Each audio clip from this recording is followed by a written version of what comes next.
on supporting the government of Indonesia in their very successful efforts to reduce deforestation here. You will have seen the recent WRI figures showing Indonesia one of the few countries in the world where the rate of deforestation is coming down. So it's a fantastic testament to the work that the government of Indonesia are doing on deforestation. And we are definitely keen now to do more work on blue carbon and on mangroves. And in our work here we have 4 key principles, and then I'll hand over to my colleagues. One is that we work alongside, in support of, and with our Government of Indonesia colleagues. We normally display a very small role supporting Government of Indonesia policy, very often, sometimes actually sat within the Government of Indonesia. For example, one of our programs has been 10 years sitting inside Kahlaka, just a little seed of help to our colleagues and partners in the Government of Indonesia. So that's the first thing, that everything we do is in support of government policy here, Indonesian government policy. The second thing is that we try and work where we can very closely with communities. If the communities aren't on board, then none of us are going to make any progress, and especially around livelihoods. If local people can't see a value to their livelihoods of the type of work we're trying to do, then it's almost definitely doomed to failure. The third thing is we try to work with a very holistic approach. So certainly in South Kalimantan, where we've been working with a lot of our partners in this room, we have a landscape approach. We're trying to look at the whole of the peat dome and see how together a series of initiatives can try and make a really genuine progress. And I'm sure that's the approach we should be taking in the coastal environment, not picking out tiny bits, but looking at the whole of the coastal environment. Both the terrestrial near coast and the near sea as well. And fourthly, I think the really key thing is to be long term. You know, projects that last a few months are you know, not going to make a lot of impact. Projects that last just a couple of years probably are not going to reap anything like the benefits they probably could. And when I look at a program, if it's less than 5 years, I don't read the contents. I go straight to the duration, and if it's less than 5 years, I just ask for it to be revised, because it stands very little chance of making any really sustainable meaningful progress. So I'll leave it at that. The UK government is very, very keen to expand our work in blue carbon, especially around mangroves, and we are longing to find opportunities to work alongside our colleagues in the government of Indonesia. Thank you. I think we need to give a big applause for this statement. Very relieving statement. Before I go further, I just wanted to explore the same kind of question for everybody. What is the Norwegian government perception about blue carbon, and what have been or will be done in the future related to specifically for blue carbon? I know Norwegian government is very strong and for the green or red plus, but is there any specific strength or new coming program for blue carbon? Please. Thank you very much, Pak. So first, thank you very much for the invitation. I'm very honored to be in an event with so many experts on blue forests, blue carbon. Growing up as an inland village boy in Norway, I was not very much exposed to blue forests when I grew up. I did work in a tree nursery, and I did help my parents to plant trees, but I don't think those plant trees would stand a chance in saltwater. So my fascination, though, came from being introduced to mangroves by reading detective books. I was reading about the Hardy Boys, and they went on adventures in the exotic mangrove landscapes, where they also met exotic wildlife like crocodiles. I kept my fascination when I was working with the Intergovernmental Panel on Climate Change, but then we only looked at this from a resilience side. We did not very much look at this from the carbon sequestration side. And now I feel very privileged living in Indonesia, in the home of the largest mangrove forest in the world, and also having the chance to go and explore and work with these landscapes and communities, which are so valuable and so vulnerable and so beautiful. So this is a great learning experience, but I guess that you're mostly interested in the official government policies. And you know us mostly in Indonesia for our Climate and Forest Cooperation, which is the largest bilateral cooperation between our two countries. But the second largest is our marine cooperation, and that is also the one that is growing the fastest. We very much recognize that mangroves and related coastal ecosystems are critical for the well-being of people, as Tom is pointing out, and the planet. And they are key to reach the goals of the Paris Agreement and also the Sustainable Development Goals, as this event very much recognizes. Then we also see from the Norwegian side that mangroves and the coastal ecosystems have not received the attention they deserve for too long. So we are very happy to see this conference give them well-deserved attention in the Indonesian context. On the Norwegian side, last year our government presented a white paper on the place of the oceans in our foreign and development cooperation. This white paper proposed blue carbon or blue forests as a priority, and we see this as a natural continuation of Norway's engagement on REDD+ around the world with partner countries like Indonesia. We're following up this white paper now on different levels. That would mean we at the embassy will have to do our share. And also on the highest possible level, our Prime Minister in December decided to establish a high-level panel on building a sustainable ocean economy. And that is on the highest possible levels. She has invited heads of states to participate in this panel. And we are very excited that President Jokowi has accepted the Prime Minister's invitation to participate. And together with Prime Ministers and Presidents from other important coastal nations like Australia, Portugal, Mexico. The Minister of Maritime Affairs and Fisheries, Ibu Susi, has already actively contribute to this panel, and we are very excited to see what they will deliver for the benefit of our shared oceans. Back to the mangroves. So they are, as we see, the most effective carbon sinks, more effective than the terrestrial forests, which we are already working on, and they should belong in our bilateral cooperation. In a forum like this, it's easy to have a particular focus on the carbon sequestration, but also we will work with partners like the UKCCU, with our development partners in Indonesia, to have the landscape focus and to have the focus on the people and the communities. Yeah, I am sure we will get questions from you later, so I think I will save some of our examples for now, yeah, and give some time to the other speakers. Give applause for Pak Chris. Before I give a comments, I would like to directly invite Ibu Sally Katrina from USAID. I think you would like to have some music, yeah, for your song. We can use some slides there to slide presentation, please. While they are preparing, can you slide sudah siap, Ibu Sally?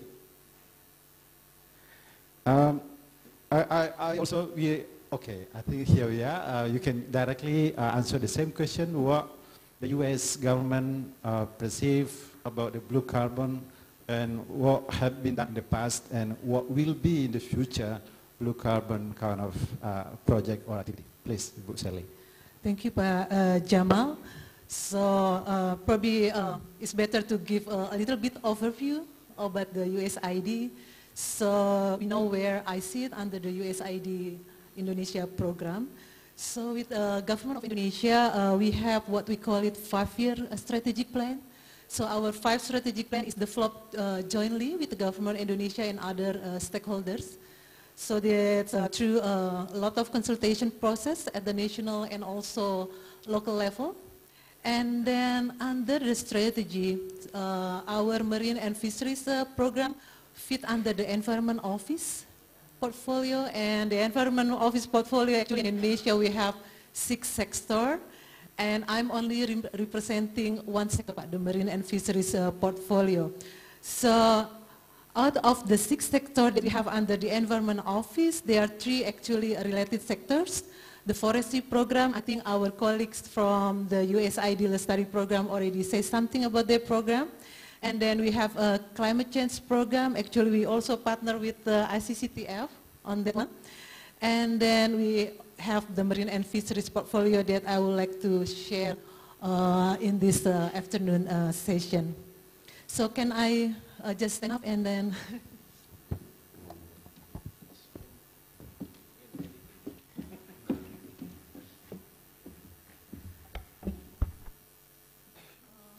I promise to only use like 5 to 7 minutes, if it's okay.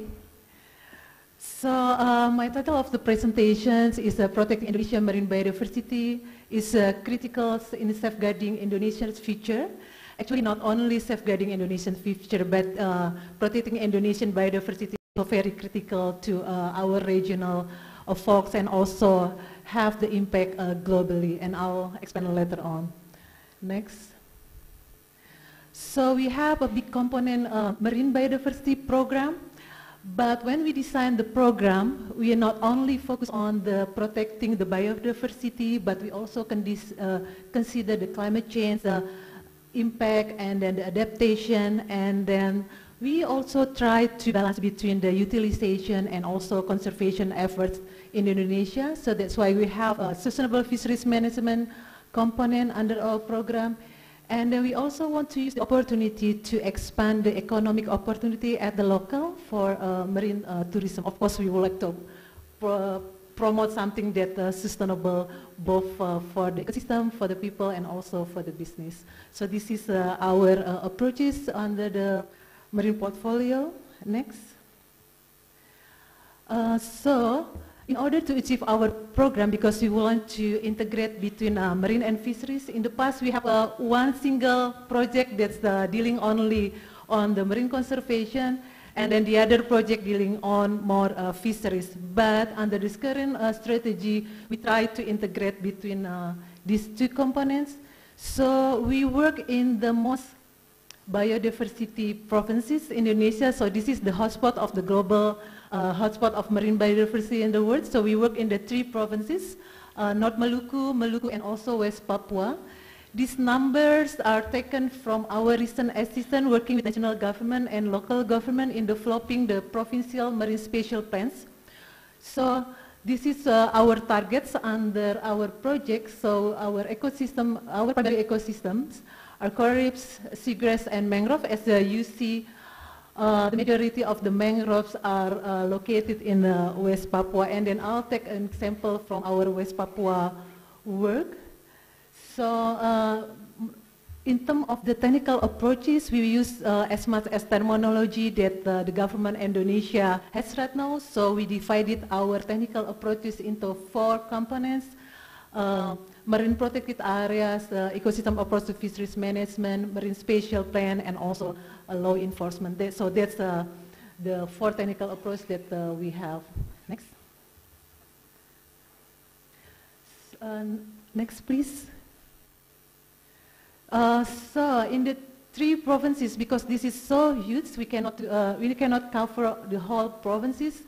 So when we identify where we need to work on, so we have the gap analysis and then threat analysis. In terms of the gap analysis, for example, for MPA, we see a lot of investment already in West Papua on the MPAs that for example, for Raja Ampat, we only do small activities in terms of the marine protected areas, but we do more MPAs activities, for example, in Bintuni and South Sorong, working with our implementing partner, WWF, and then we are working in the Fak area with the Conservation International, and then our North Maluku work is led by WCS, and then for Maluku is with the Coral Triangle Center. And then actually we have coordinating implementing partner, Tetra Tech, on this regard. And then that's our primary partners, but actually we are working with 15 organizations, including 2 universities in West Papua as well. Next. So this is the example. I took this example because we are talking about the blue carbon. Actually, it's green from above.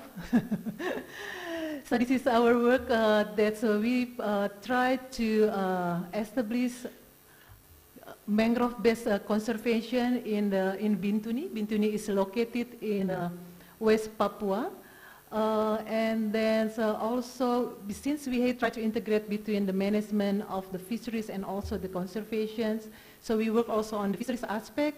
And in this regard, the primary fisheries activities in this area, crabs, shrimps, and also barramundi. The interesting thing for barramundi, they only take the swim bladder because it's very expensive, and then they export for China.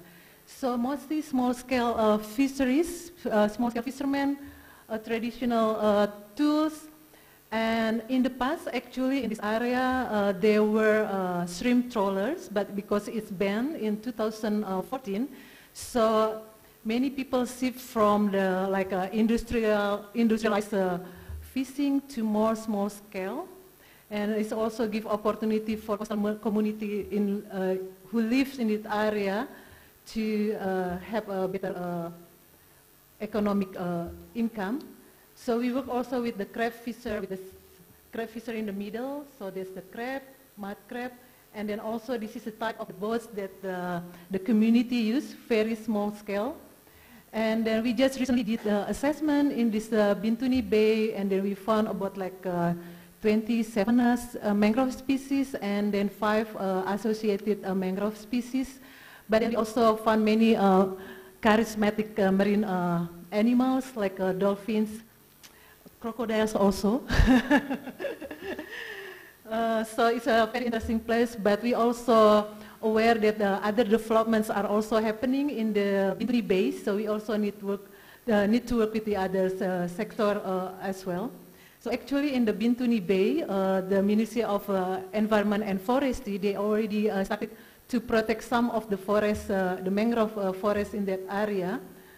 And then under the development of the Provincial Marine Spatial Plan of West Papua, we also work with together and then plan to establish, and in addition to the KLHK conservation area, is about 200 mangrove-based protected areas.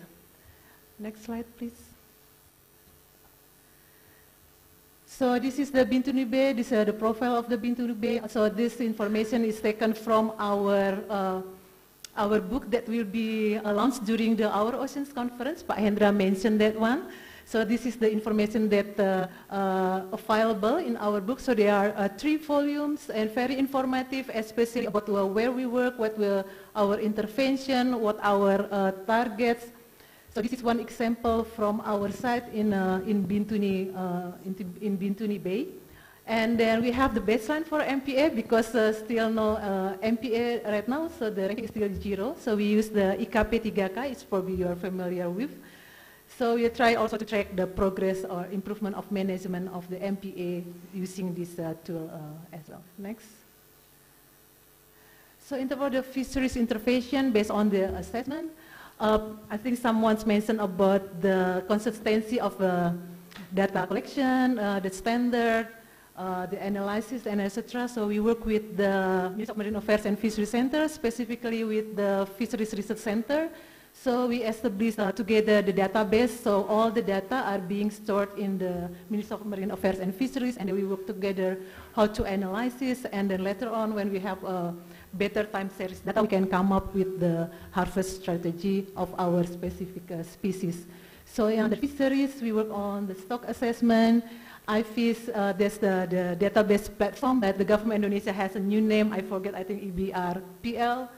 And then in the eastern part of Indonesia, the customary laws are still very strong, so we try also to incorporate into the management system. And then we work with the government to improve the logbook and the compliance of the logbook. We have also small-scale vessel registration because we also want to understand how much the boat out of the water, and then also have them to get the KTP nelayan, fisher cards. So that's the fisheries. Next. So talking about the conservation and fisheries, I think people are more interested to talk about the cash or about the money. So this is where the money goes for the crab fisheries. So we studied the crab supply chain analysis. The production in the Bintuni Bay in 2016 is about 500 tons. So it's 50% of the shrimp production actually, but the price of the crab is so high. So even this is small scale, but the value is very high in the Bintuni. So the majority of the good quality, as always, products coming from any sectors will be exported out to out the country. So the majority target for crabs are Malaysia, Singapore, Thailand, and China. They usually transport to this country through Surabaya or Jakarta. Next. So this is just to, this hardest part actually when we are developing a project or a program in Indonesia to set up the right indicators. But this is actually just to show you a number of factors that we are trying to protect. We have other indicators, how we measure the behavior change, how we measure the income level, the compliance to the regulations on our policy. The picture on the left is actually our team from, I believe, WF when they are doing the survey in 2017. So what I want to conclude, next slide please. Even though I'm very pleased, Pak Jamal, to be here among the carbon members. I'm not the carbon expert, even my initials start with C. But I think so even we come from different angles. I think protecting biodiversity and work in other programs as well. We can complement one to another. I think the good things that we can use this platform is to find the synergies among development partners, among the governments and other countries. So we can have a greater impact, especially Indonesia for our, thank you, Pak. Excellent. Although it's taking a bit longer, but anyway, I have many notes here for USAID. By the way, your name is Sally Katerina, CC, right?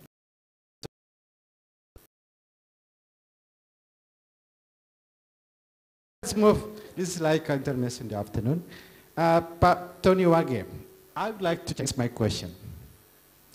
I know the ICCTF started with green dimension, and I believe also that driven by donors in the beginning, the mission maybe to more to climate change mitigation in terms of green carbon. How far the ICCTF will move the right direction ke jalan yang benar. Yeah, maritime nation. ICCTF yet to carbon. No, it's a very challenging question, but I believe you can answer this one. You do have presentation, right? Slide, Pak Tony Wage. Okay. Please. I do, but well, thank you so much. First of all, Pak Jamal Jompa. So if he mentioned about CC, so I will call him JJ, Jamal Jompa. So, Pak Jamal, that's a very good question. If I may, can I get back to you with questions about ICCTF, and I'll try to just give you some sort of like a brief background picture of what we were thinking about the blue carbon issue here. So yes, please, if you could go back to the slide, just a picture to give you an idea that potentially, again, potentially, we have this much. The numbers is very important, but just take the 17%, which is 3.3 times 10 to the 15 gram carbon of the what we call the reservoir of the carbon of Indonesia, representing the 17% of the global carbon reservoir of Indonesia. This number is very much debatable. Of course, you have an excellent team of experts here that can debate this number. But the idea that I want to show, why I want to show this is the importance of Indonesia in the global pictures. Yes, this is very nice, very important numbers, but also very staggering Because if you think about the rate of deterioration, of the degradation of these ecosystems, we call it the blue carbon ecosystems, is also very alarming. These numbers could change any time in terms of years or maybe millennium or something. But of course, we have to think about not just this number, but the rate of degradations. Just about this degradation, I just did a little calculation by JJ. We have, on average, about, 17 to 18 million cars, and this is data on the, in 2014, cars coming to Jakarta every day. Okay? So that numbers, the emission of that cars, if we take that total, will surpass the rate of degradation of the mangroves and seagrass. If you think about the 11 million car per year, that can be equivalent to the rate of degradation of these blue carbon ecosystems. So I think when we think about blue carbon, yes, we can think about the carbon, but please think about the conservation as well. So, Pak Daniel, I commend you for hosting and also coordinating this event. I've been doing this since, well, like over and almost 10 years, promoting blue carbon since I was in Ministry of Marine Affairs and Fisheries. But this is by far, you know, I think the most successful one, quantity and quality. I see here Emily, you know, it went back some years ago when we started this. But the idea here, I think, that I want to highlight is what we need to think as a collective. I agree with you, Pak Tom, this is not donors and you know, recipients, but we are all partners to save what we have in Indonesia. Can I have the next slide, please? So, okay, well, I'm sitting here representing the ICCTF, Indonesia Climate Change Trust Fund, the only trust fund dealing with climate change, and the only trust fund that Indonesian government established to support the objective of Indonesia's climate change issues. And I'm grateful that we have people here, partner also sitting here with me, partners that have been helping ICCTF. Don't worry about the numbers, but I just want to pick the 76 projects that's on the top left of the slide. This is the number of projects that ICCTF have done since 2010. And only a handful of these deals with blue carbon. So, Pak Jamal, to answer your questions, yes, now we have to make a bold movement toward the oceans, or at least toward the coastal areas. Most of these are land-based. Out of 76, how many related to blue carbon? Only 5 or 6. And I'll get to the next slide. Most of them are land-based and mitigation and adaptations, as well as energy sectors. We are talking about the climate change. What about the coastal area?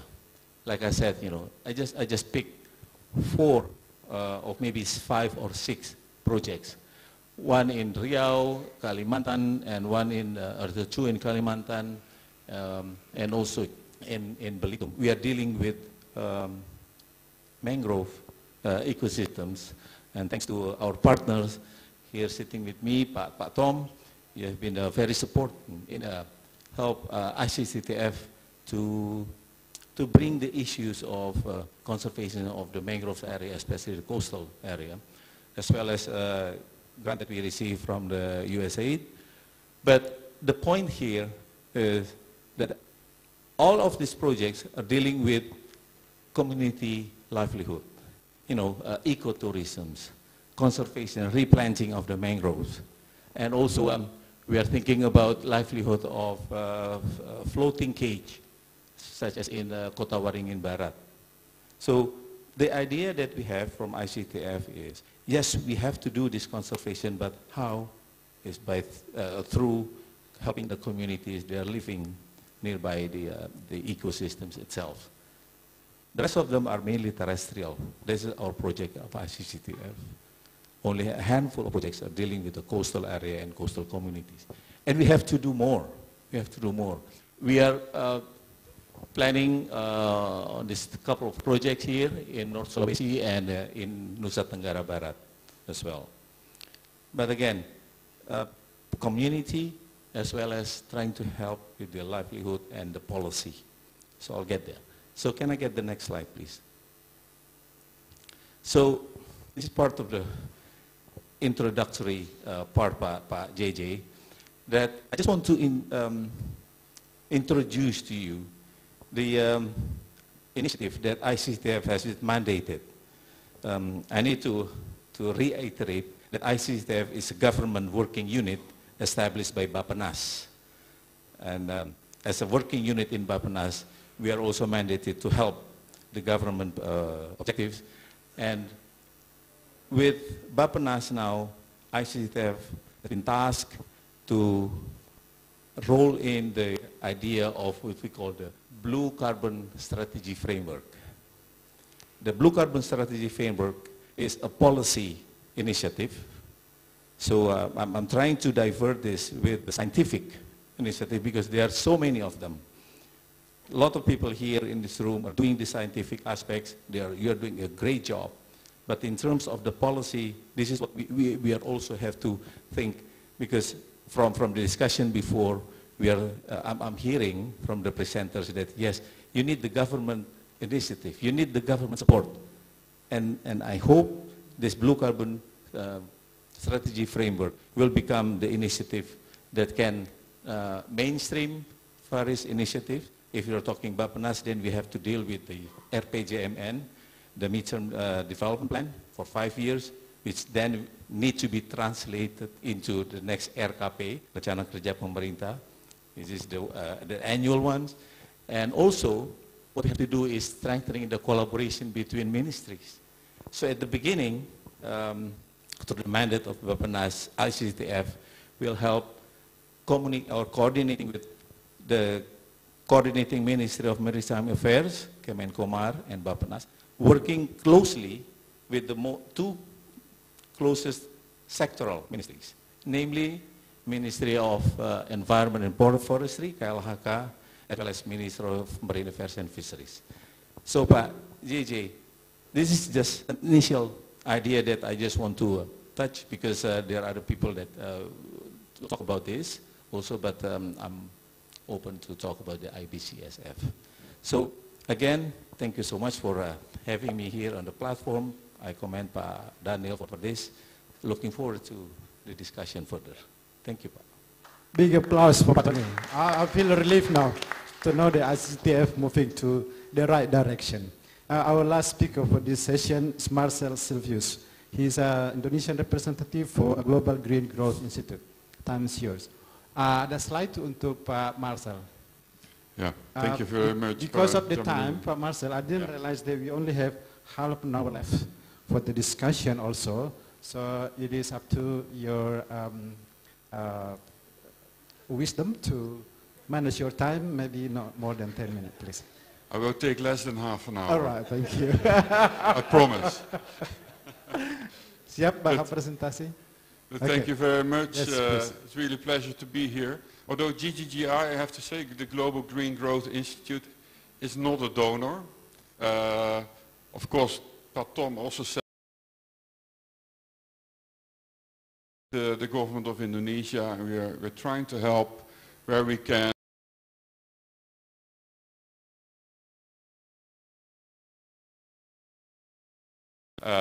We're helping with planning process. I just saw Parmedrio coming in, so we're helping a little bit with the RPGMN, the next 5-year plan, and looking at the sustainability of that also in the longer term.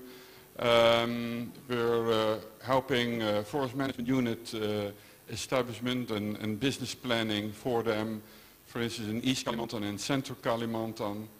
But we're not doing anything specific on blue carbon, I must say.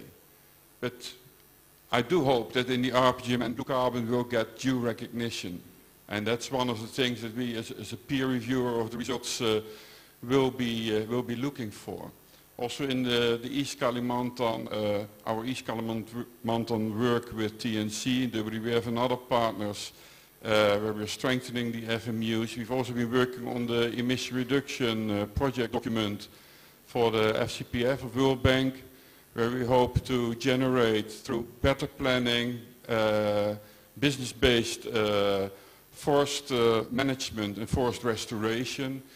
We hope to generate, in terms of performance-based payments, something like $100 million that will provide an incentive for all local stakeholders to put more effort in the conservation and restoration and sustainable management of the forest resources. And again, blue carbon is part and parcel of that. But then, in addition to looking at that performance-based payment, we believe there is more need also for generating upfront funding to do this work. And we hope that actually with the performance-based payment that's hanging there in the market, we could perhaps create things like peatland bonds or mangrove bonds that will provide upfront money to make investments and that will enable private sector to come in and also enable public-private partnerships, cooperation between government and private sector. I think that's very important in these coastal landscapes. This is in the Asmat Mimika region in Papua, taken from a plane. It's one of the largest mangrove areas in the world. Very little studied, very little known, but of course a huge carbon store, but even more, and that's why carbon, blue carbon, it's a very nice title. Somebody this morning said it's a nice PR instrument, blue carbon, but the real value of mangrove lies in its productivity in terms of fisheries, wood, but also in the coastal protection, so the resilience it provides, not just for climate change, but also for all the threats that are out there already in terms of storms and other things that are happening in the coastal zone. So I have a few slides indeed. So I will now stand and take the other microphone.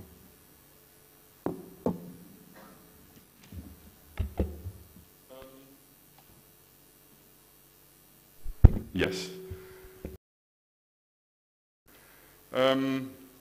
Just to show the next one, yeah. Just to show the importance. Again, we've seen several figures. One of the figures we developed with a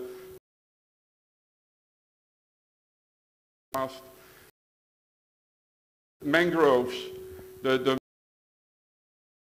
represents something like 63 coal-fired power plants.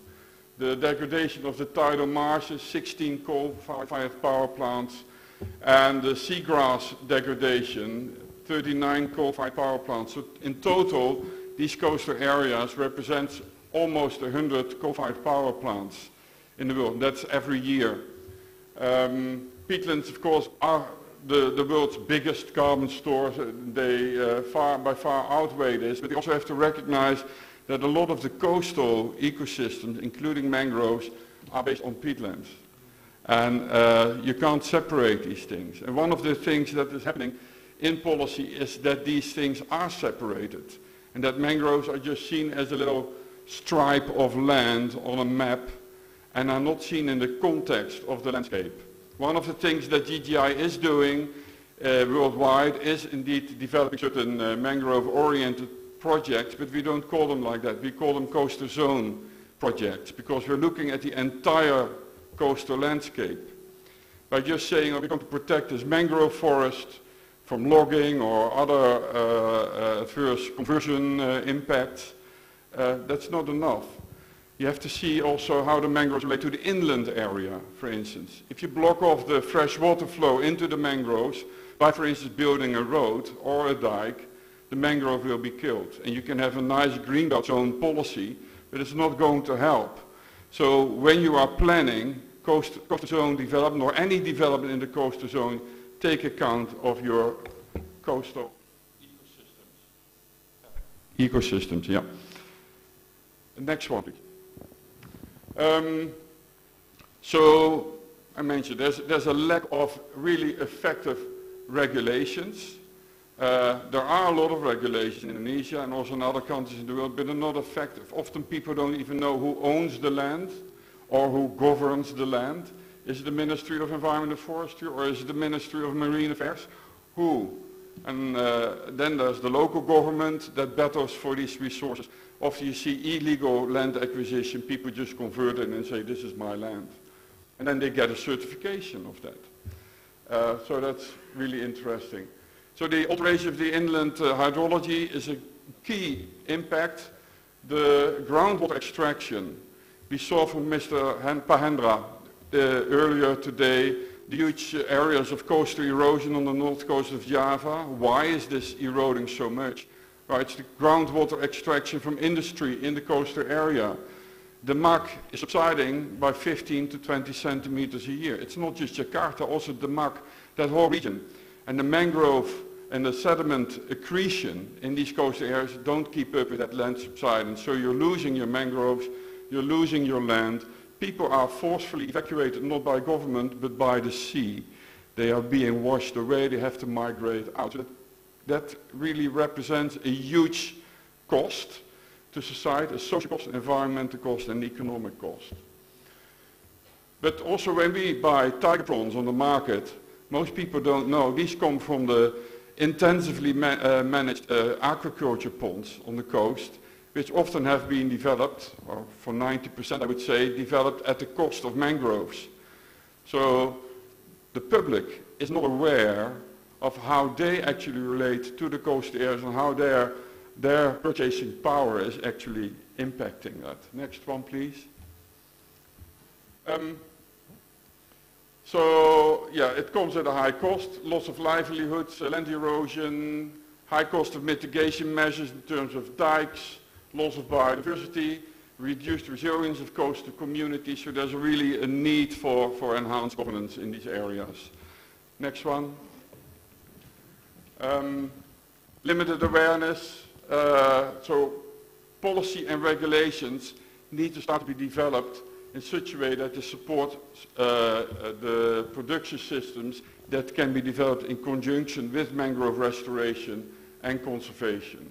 At the moment, those policies are lacking because they're only looking at the mangroves, they're not looking at the whole coastal zone. And we have to take account of the whole coastal zone. Some of the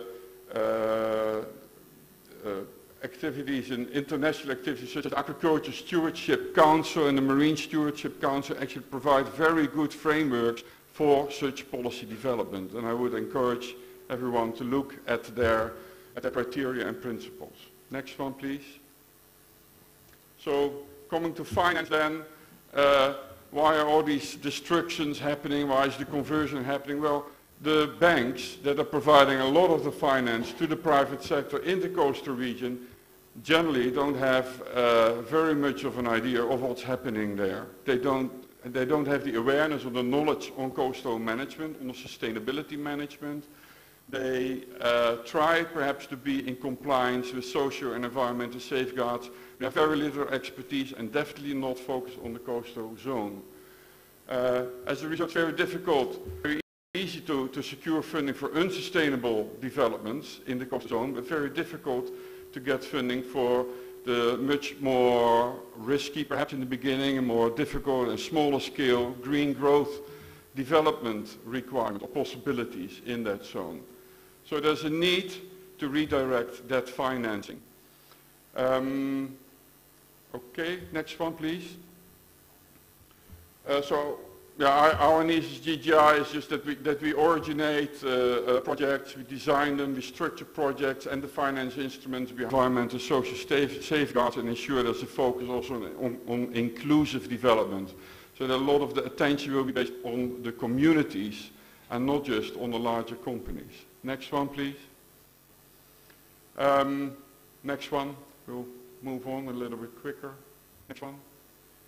Yeah, so the role of the donors or the partners is to refinance or redirect the finance flows. How can we ensure that there's more money going to sustainable initiatives rather than unsustainable initiatives? That requires awareness, it requires principles and criteria, frameworks, it requires policy reviews in this sense, and requires also a help to the finance sector itself in terms of the banks to create that awareness in these finance conglomerates, ensure that they know what they're doing and stay in these coastal landscapes. There's a need for de-risking the alternative developments. Often people just think, well, if we give a little bit of money and time to a coastal community, they will restore the mangroves forest. But for them it represents a huge investment in terms of their time and their efforts. And then they are not sure if they actually are going to harvest the positive results from it because they don't have a land tenure in it, or they have other insecurities. So they need to be de-risked in their efforts, and then I'm sure communities can play the key role in mangrove management and restoration and in the economic development of that coastal zone. So de-risking of particularly small-scale, community-based, business-based enterprises in the coastal zone, I think is a crucial way forward for Indonesia. So Indonesian government and partners can invest in public-private partnerships. We do need to have also a larger private sector involved, and that needs specific attention. But again, what the partners of the government particularly could do is help with the establishment of microfinance facilities. At the moment, there are very limited of those around in Indonesia. Remarkably few microfinance possibilities. Communities do not therefore have access to this kind of funding, and that's where I think the donor community really could make a big difference. And I would encourage them to look then also at how they can collaborate with particularly the local banks to get these established. So we need to invest in business models and plans for green coastal development. There's a lot of very good examples, particularly from Indonesia, for community-based coastal zone restoration, involving, for instance, silver fisheries. We heard nice examples from Panyoman earlier this morning.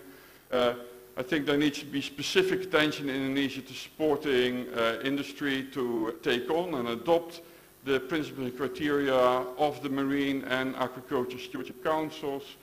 There are great possibilities for development of sugar industries and alcohol industries, also for ethanol, for instance, for transport as an alternative biofuel. Nipa is one of the most productive plant species around in the world, but it's hardly used and it's not developed yet in plantations, although there are very good innovative techniques developed over the last 10 years that make it a really viable product and more productive than most other biofuel crops in the world. And then there's the need for building with nature approaches in dealing with many of the coastal zone threats. Last but not least, I think the partners can help to ensure that there's transparency in the planning process, in the policy processes of the government, particularly on the social and environmental risks of development, as well as on the need to build in safeguards, social and environmental safeguards in the projects. Thank you. Thank you, Marcel. Give a big applause for our last speaker today. College, my friends, ladies and gentlemen, unfortunately we only have 15 minutes left for the discussion. I believe so many people would like to raise their hands. To be honest, I would like to give everybody opportunity to express, but please, this is not your turn to do a presentation, so please be very sharp, quick, and only the most important issue, and no further explanation. So please raise your hands and identify yourself and stride forward. Start from Bapak yang pakai baju batik, and the three in the middle, only three? Okay, we start with three, please. Ada microphone?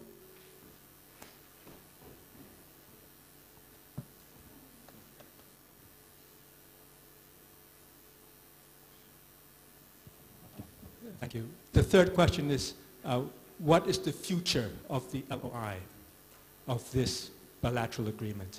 And untuk Ibu Sally Katarina, yeah, just one short question on mangrove management in North Maluku. I looked at the one picture of creatures like crabs and lobsters getting entangled in this network of mangroves. To what extent can they benefit as a business to the local population? You talked about having them being exported, but to what extent has the amount made?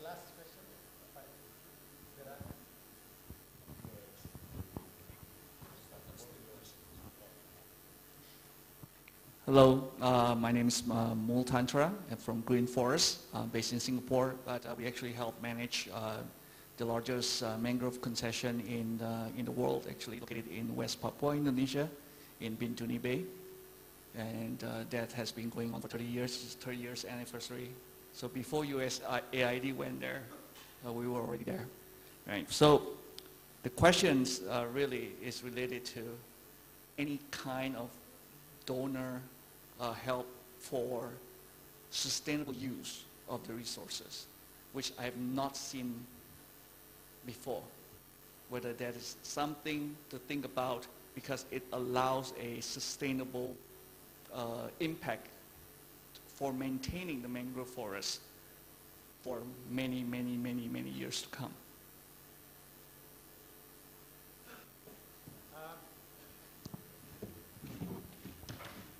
I would like to give actually opportunity to everybody to respond.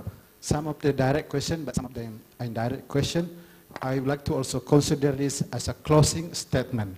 So please, I start from Tom Owen Edmonds from UK Climate Change Unit. Can you give your response to the questions raised from the audience, and also this is considered as a closing statement. Thank you. Lovely, thank you. Shall I do the one about partnering? I'm not entirely sure why you had to do that every time you said partnering. That's how we operate here. That's how we've operated here for many decades. We have an extremely close relationship with the government here.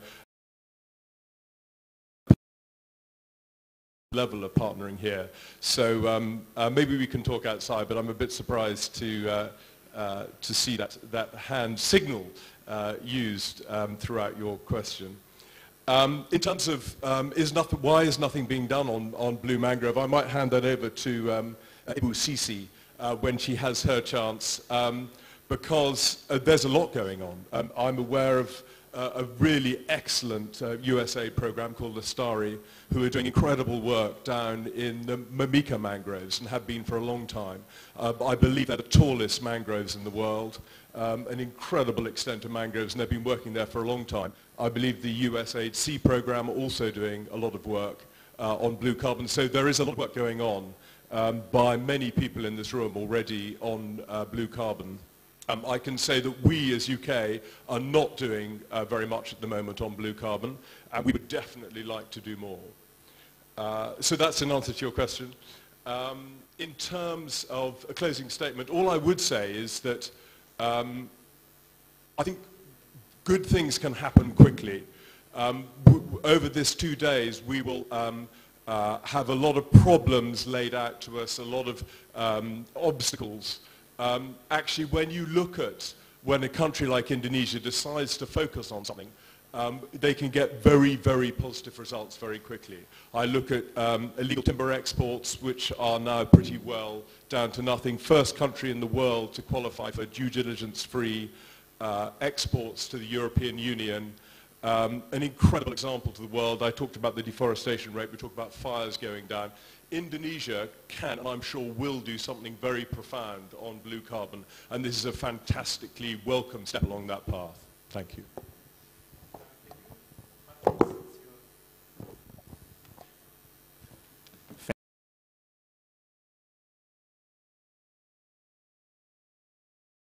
Blue carbon being covered by our bilateral partnership, I will try to answer your question at the same time. So,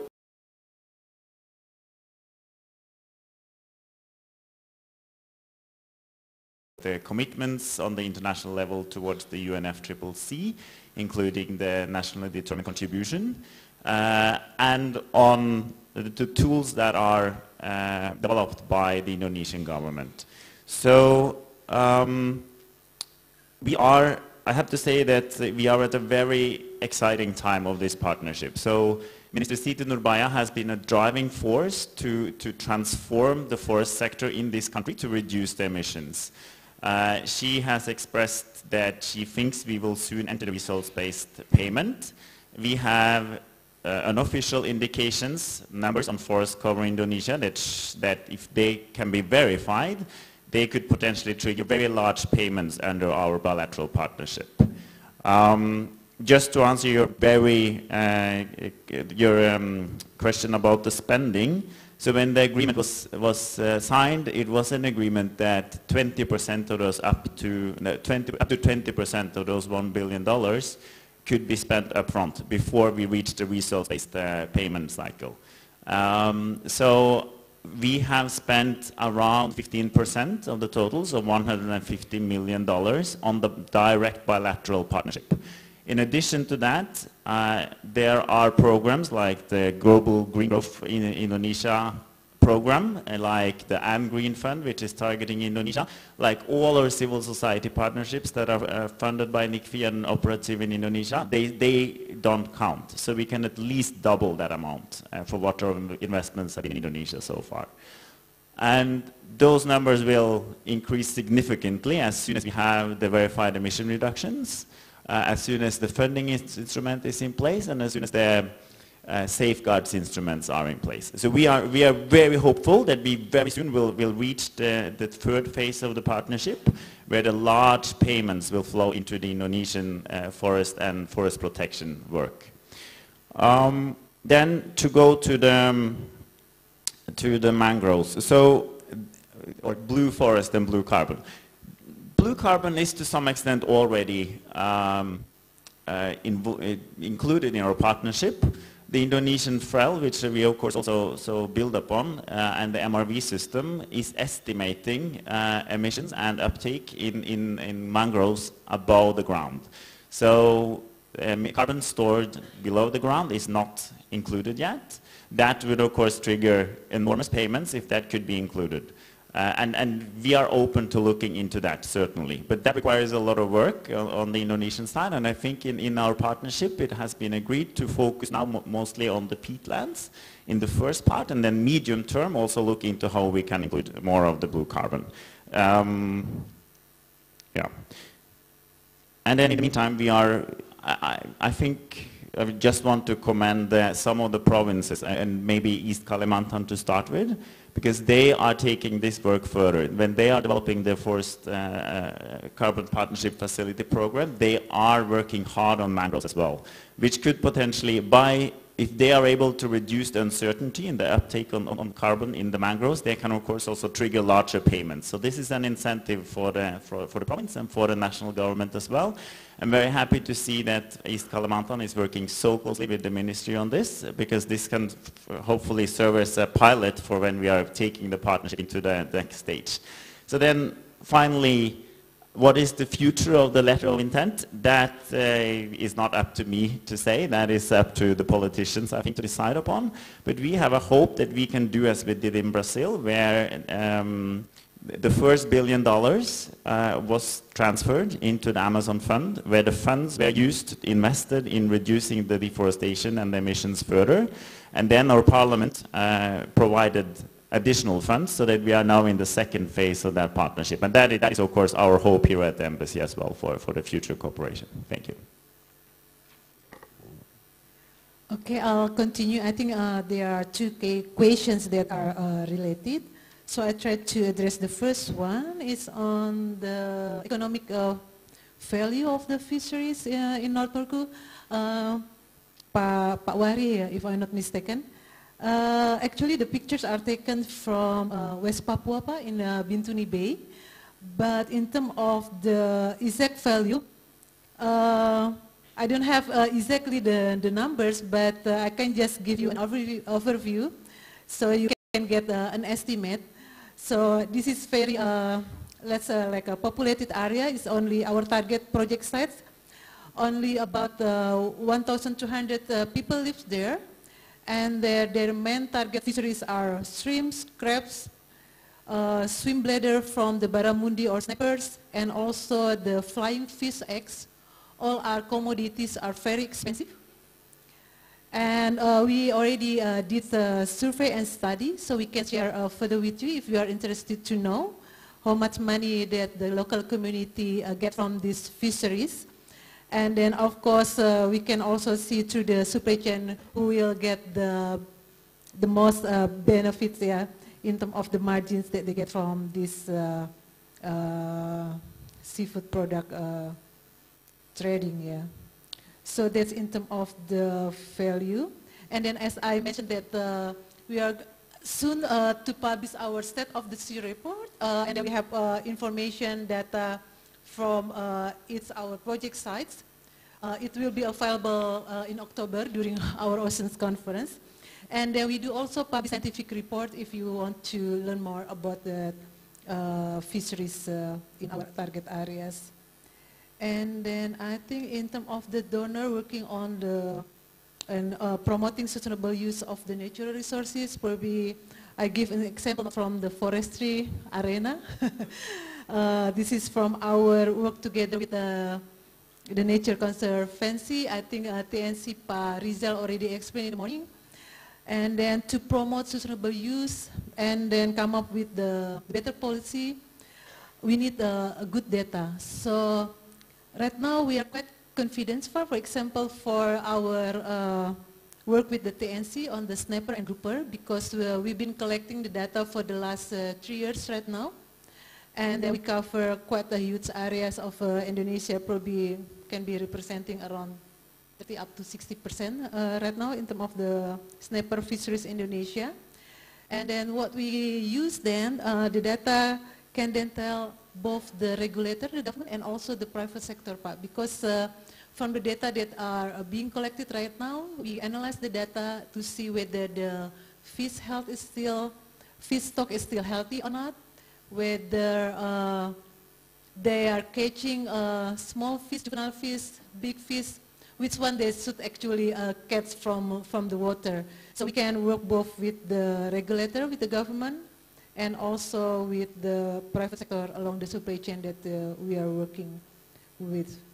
So that's just an example in terms of the promoting sustainable use of fisheries resources. Okay, thank you, Pa JJ. Let me start my closing remarks.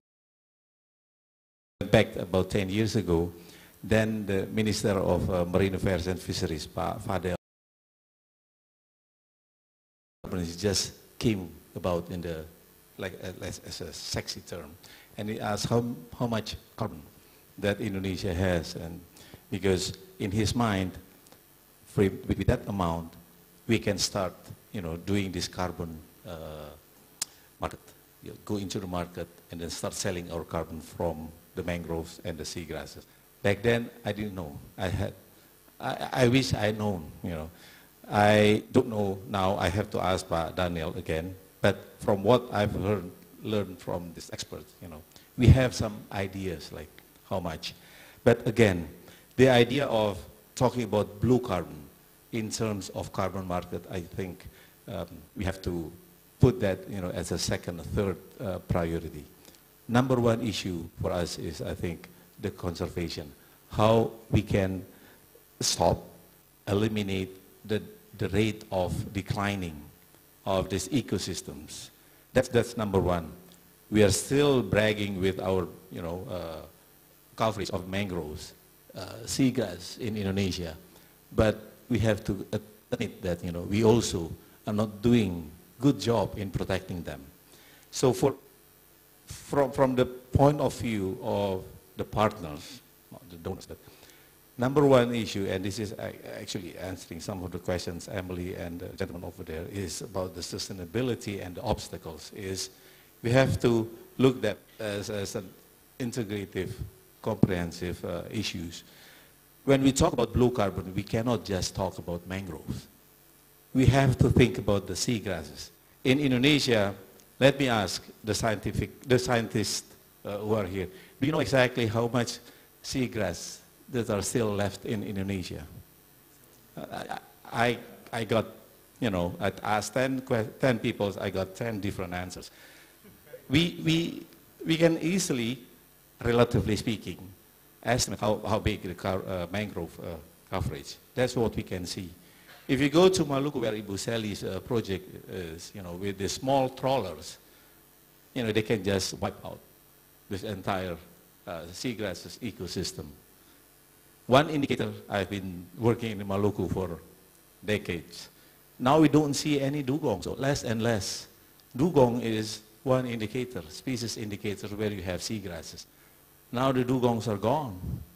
So, well, that's one thing. And well, now we are talking about, you know, carbon counting, how much carbon above ground, below ground, and we talk about blue carbon.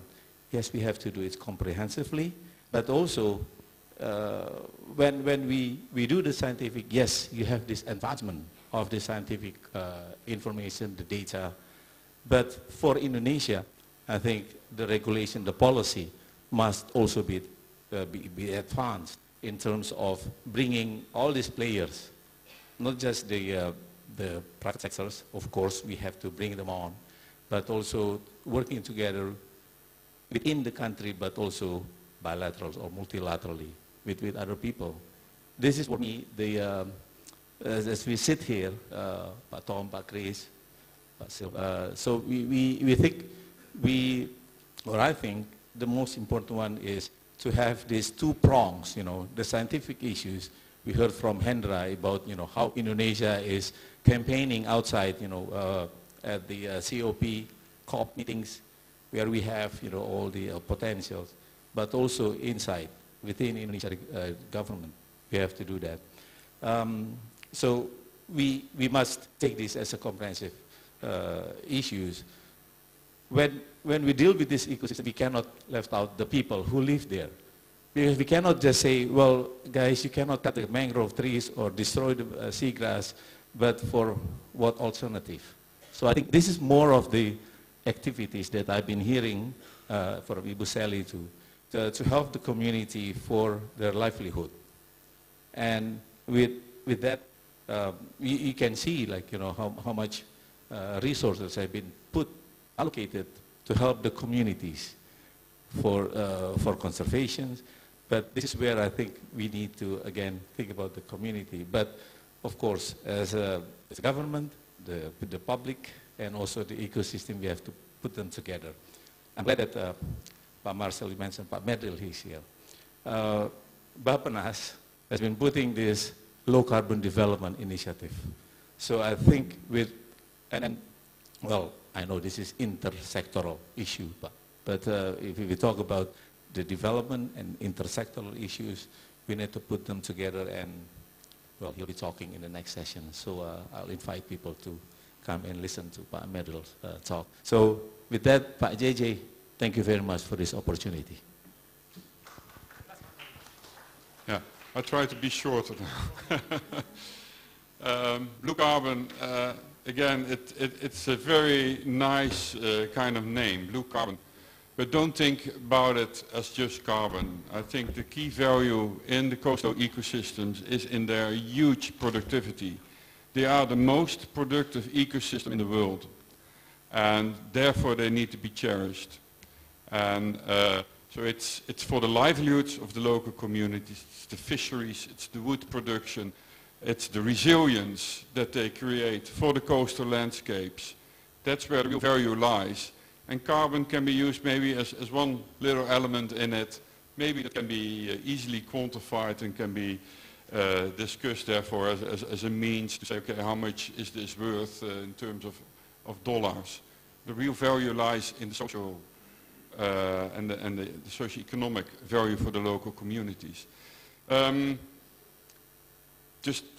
think as a closing remark, I would say that I'm now 1 year here with the Global Green Growth Institute, and I'm extremely encouraged to see what is happening in Indonesia in terms of the major progress that is being made towards sustainable development planning. You mentioned the Low Carbon Development Initiative in Indonesia, but it's not just that kind of a study. It's actually mainstreamed already in the midterm planning process, the RPGMN. The background studies ask for kind of green growth inputs from my organization, from many other partners. This comes from the forestry sector in Bappenas and from the Ministry of Environment and Forestry itself. It comes from energy, it comes from Ministry of Economic Affairs. Special economic zones are being looked at now as opportunities to pilot green growth development. A lot of these things or these areas are also based in the coastal zone, like Bitung, it's a major fishery special economic zone. They're looking at how they can green the development of that special economic zone, not just in terms of the fisheries, but also the whole urbanization that's happening and linked to that. So that integrated planning, looking at sustainability issues, daring to look further than just 5 years of planning, but taking this further to 2040, 2045, I think that will enable the government and all the stakeholders to take into account what actually both the positive and the negative impacts of current development plans are, and how they therefore could be modified to optimize this to the better future of Indonesia. Thank you very much. Thanks, Marcel. Give applause again for our speakers. But before we are really closing this session, allow me to make a very short conclusion with 7 kind of concluding notes. The first one, we witnessed today that the donors, if they don't want to be called donors, we call them the development partners. Whatever they call it, they are very important partners in this issue. All of them consider a blue carbon, not only a blue forest, but blue carbon, to make sure that we don't stop at mangrove. We need to go deeper to seagrass, maybe also to the ocean, because they are really a complicated food web, so it's always related to each other. They are a significant issue and need a serious attention. Second, blue carbon, based on this discussion today, is not only related to carbon sequestration itself, but also related to livelihood, economy, fisheries, etc., including any other associated ecosystem services. Number 3, we do still need a lot of science on BC is supposed to be also British Council, right? BC, blue carbon. We need a stronger science, a lot of expression needed. For example, if we lost a percentage of mangroves, what is equals to? Is that equals to millions of cars and fuel and so on? I think this needs a lot of sciences, and also strong data on related to blue carbon issues. Number 4, of course, we need to have, as discussed in the first session, we need to have a stronger policy framework, a governance. So the Bappenas already mentioned about the need for a strategy framework, and I think this is hopefully become part of the middle term or RPGM, national RPGM. Number 5, it is understand that blue carbon not only as for mitigation for carbon sequestration, but indeed it also need adaptation strategy because it is already degraded. Yeah, so we need to have both mitigation and adaptation at the same time. Number 6, of course, we need participation. So we need a more broader participation from all stakeholders, not only the governments, not only the development partners, but also NGOs, university, and many other societies. The last but not least, we need to have a much better, what we call a financial architecture for blue carbon. We need a bigger one, we need a more strategic, and the last but not least, we need it sooner, not later.